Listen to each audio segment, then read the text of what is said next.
Hi, Munya. And we're going to look at the camera. We do have to look at the camera? No, I will. Okay, so I can just focus on you. Welcome to my podcast, which has no title yet. And in That my is a house, title. my podcast, which has no title yet, is the title. That could be the Okay, title. I like that. I can work with that.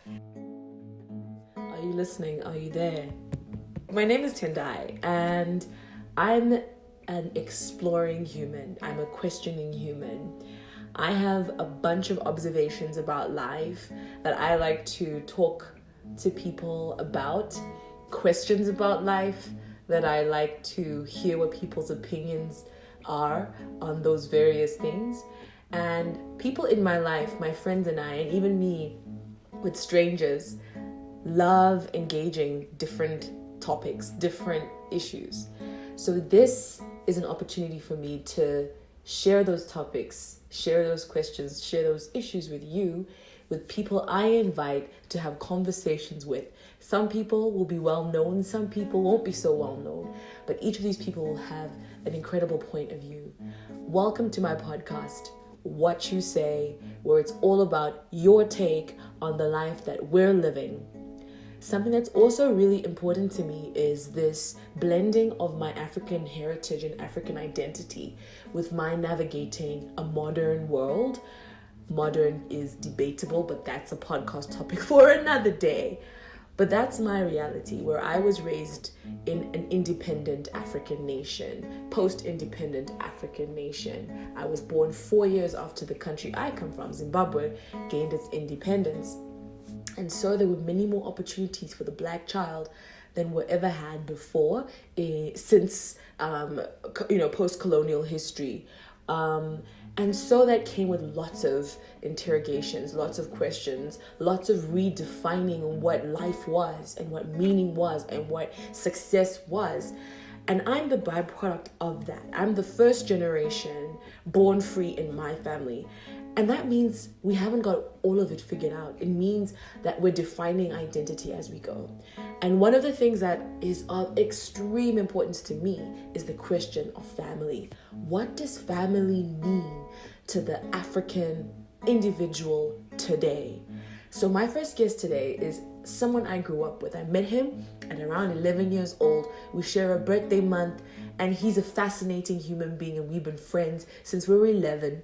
And he's here to talk about his experiences of family, his questions of family. So enjoy, my friend.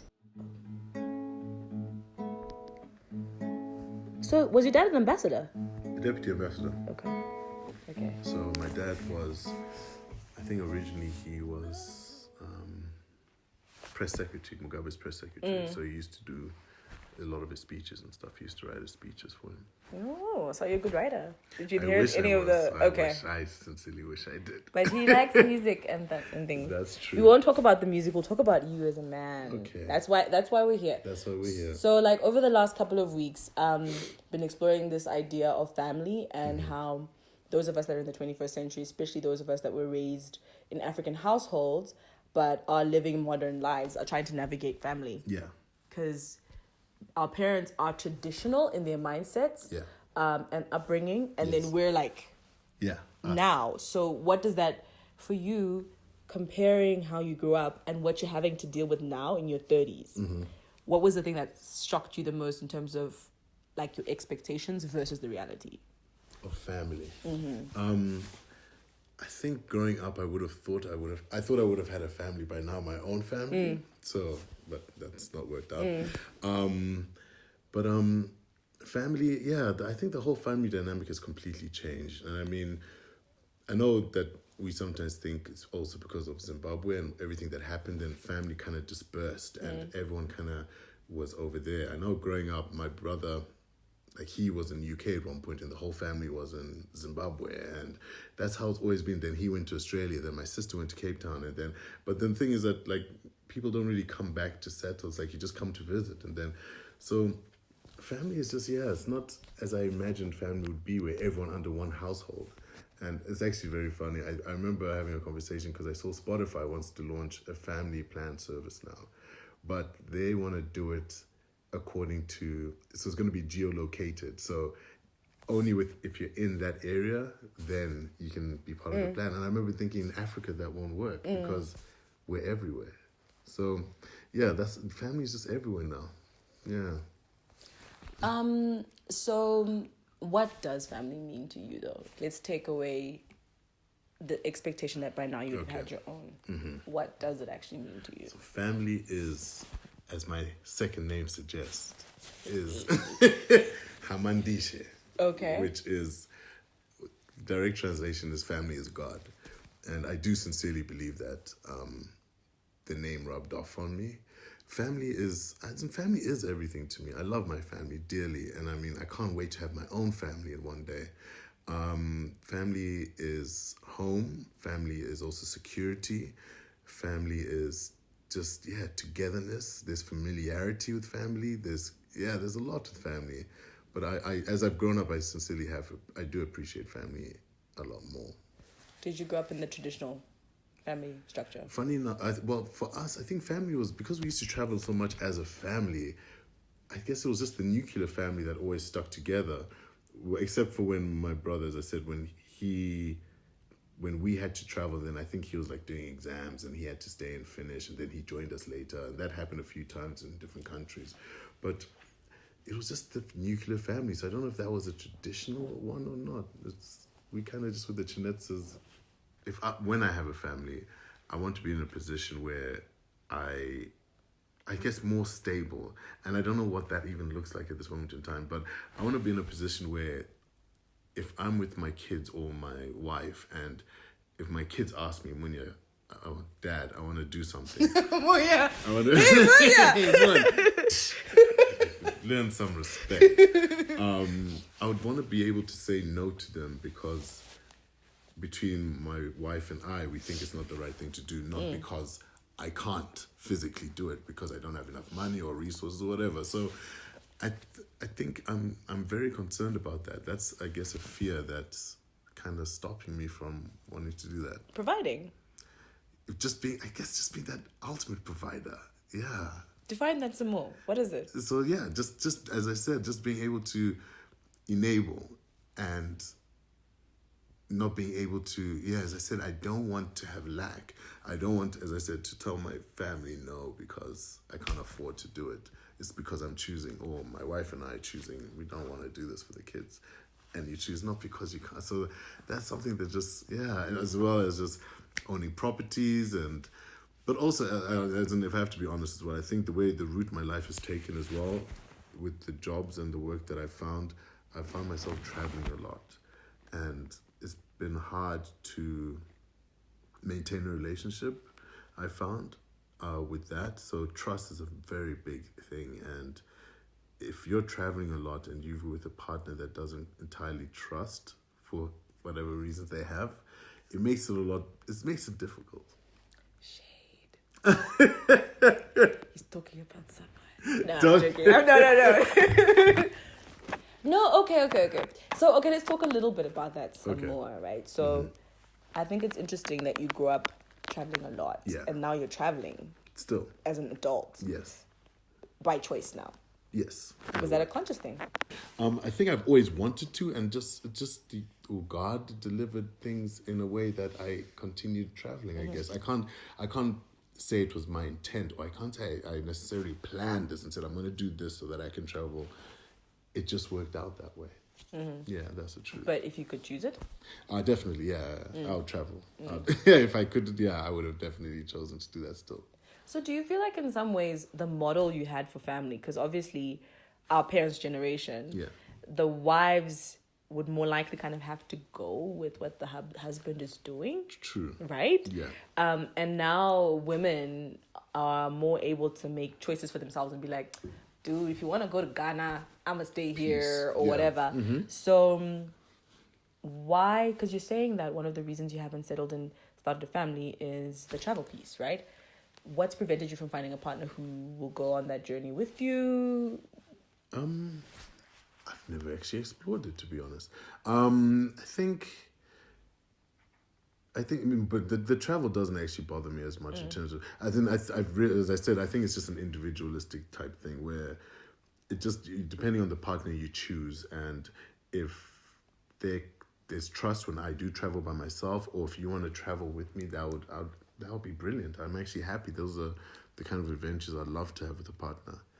But yeah, it's just about the individual, I guess. I suppose I'm bringing it up because we have modeled, most of us, yours is a bit of a more unique situation that your family travel a lot. Yeah.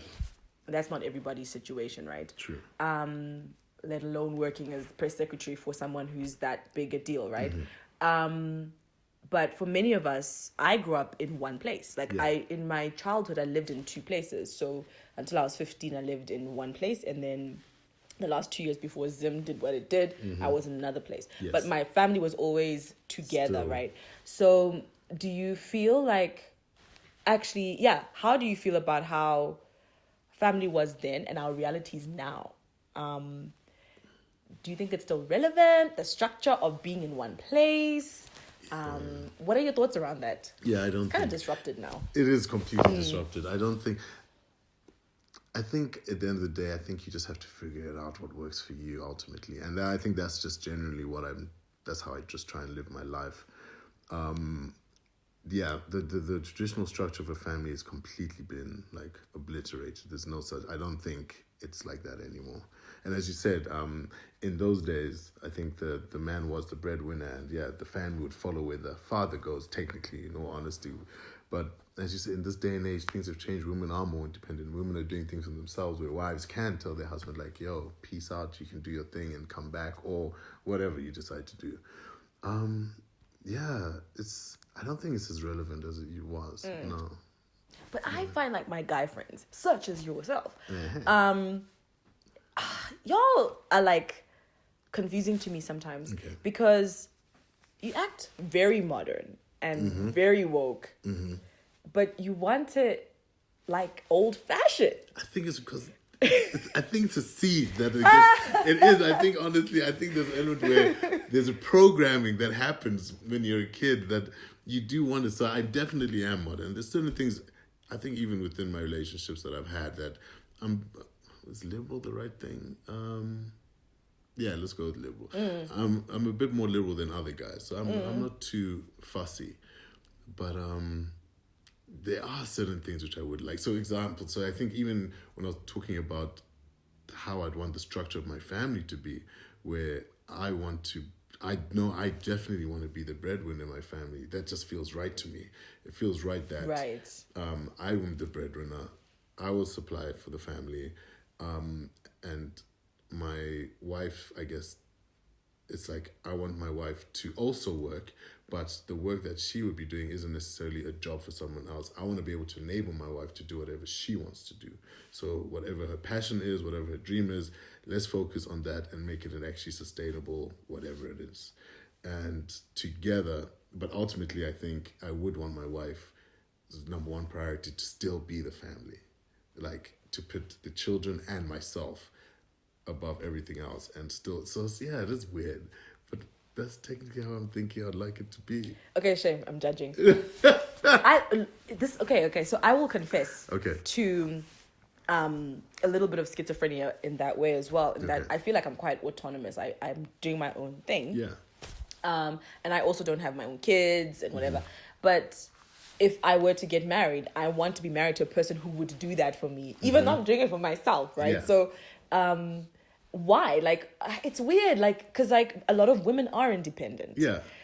So why do you feel the need to do that for another person? I've never actually thought in depth, but that's I remember once I was asked to define what would success be across all these different things. So I was like, success in a family, success in your career.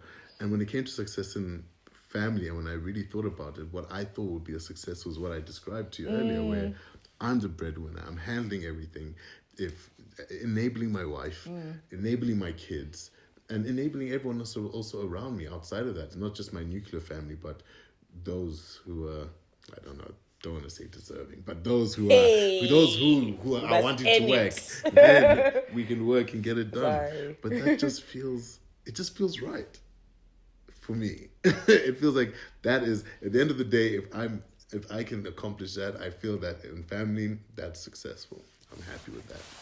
Do you feel like a lot of men see things that way when you look at men around you? Not necessarily. Yeah, everyone's different though. I mean, I can only speak for myself. Actually, it's actually an interesting topic. I've never really asked other guys what it is for them. I've known what it is for me, but I do know. Certain friends of mine, I do know that, for example, they are very traditional. Very traditional. Just very traditional, and others. I feel I might be the most liberal out of a lot of the guys that I interact with, actually, and I'm more open-minded and more, actually, funny enough. Yeah. What does that mean? What does you're liberal, what does that mean? So as in, I feel that I'm more open-minded to different structures or different things. I know what my definition is of a successful family is, but I know I'm open-minded to be able to assess the situation and be like, okay, not to try and force what I think is a successful family onto whoever the rest of the family is. Whereas I know that there are certain friends of mine, for example, who it's set in stone. This is how it's going to be when I get married. My wife is going to prepare food. She's going to do this stuff. It's going to be like this. I'm only going to eat my wife's food regardless of the situation. Things like that. So, whereas I'm okay. I don't mind eating. Eating what? But yeah. Plug. So no, one of the reasons I asked you to chat with me was I remember you saying once, I think it was a WhatsApp update where Munya was like, was it? I don't know. Okay, it was a conversation of some sort. No, I think it might have been a conversation then where you expressed that you'd be quite happy to have a daughter, I think. I remember. You had a picture of a cute little girl on one of your WhatsApp profiles or something like that. And you're like, something like, the daughter, the princess I want to raise one day, kind of like. Can't wait, or something. Something like that. And then as the conversation progressed, you said that you'd be quite happy to have a daughter, even if there was no partner. Please unpack that. Even if it was a then thing.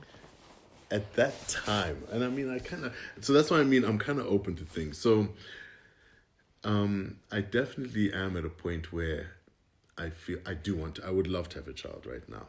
If I could get over my fear, whatever that is. But I would love to have a child right now. When I'm saying not having the partner there, no, I think I was even saying like having a surrogate mother. Yeah, where I don't even have to deal with that. Remember, sorry, I remember completely. Yeah. And I still kind of feel like it though, but... Tell me more, why? It was just like... I think we need to figure out the dynamics of what a relationship is now. And I think that there are certain molds, so for example, like marriage and stuff like that I feel we're getting something wrong as just society. It doesn't make sense to me now sometimes when I look at my peers, those who have married at this age, or even earlier than me, and where they are now. Some of them not together, some of them are, I can physically see some are unhappy. You can just see that things just, and this is, I mean, some have even admitted that they're not happy. And part of me is like, at the same time, sometimes I think about what marriage, like what is marriage? So I remember thinking, I think sometimes the line, certain things feel very permanent permanent. So I remember thinking of vows once, and I was like, till death do us part. And I remember thinking of that line, and I was like, that's kind of just, I was like, till death do us part. So, and the thing with human beings is we change so much as an individual, as people, we change so much. As in the person you're with, if we were to get married today, I mean, negative and positive things can happen, but I'll just give examples for negative, for example. But I mean, a year from now, there could be a tragic accident and then I become an alcoholic because I did something, and that completely changes. Is it fair that because we're married that you should sit through, and I'm not saying you abandon someone, like, I don't want to deal with your shit and leave them. Sorry, can I say that? I think you're gonna swear. It's bad. Okay. Swear some more. More. Say them all. But I remember thinking there must be a way, there has to be something. We need to figure out something, because I think like something like that, that's like, yeah, it just doesn't feel right now. And that's just an extreme example. But I mean, people change, people's ideas change, people's career paths, people's plans for their lives change. But now because you've committed and you're locked into this, now till the day you die, you have to see this through. Although he was going to say sit there with that person. He was actually going to say sit there and enjoy. I was going to say sit and watch. Okay. Sit and watch. But it's like, it just doesn't feel normal to me. So when I give it real thought, I'm like, there's something about that doesn't feel normal. And I remember just thinking of alternatives, actually, at one point. I remember, like, if I don't get married, what are you going to do? Don't despair, y'all, because the conversation isn't over. Munya is back next week as he continues and tells us a little bit more about the role of relationships in making choices about family. What are the alternative models in today's African context, or your context, whatever that is, of family? What have you experienced? What are your questions? What are the things you want to unpack? How do you see things? Talk to me on the socials. They'll appear on the screen right now. Twitter is @Tendiness. Instagram is Tendi Extravagant. Facebook is Tendai Nyeke.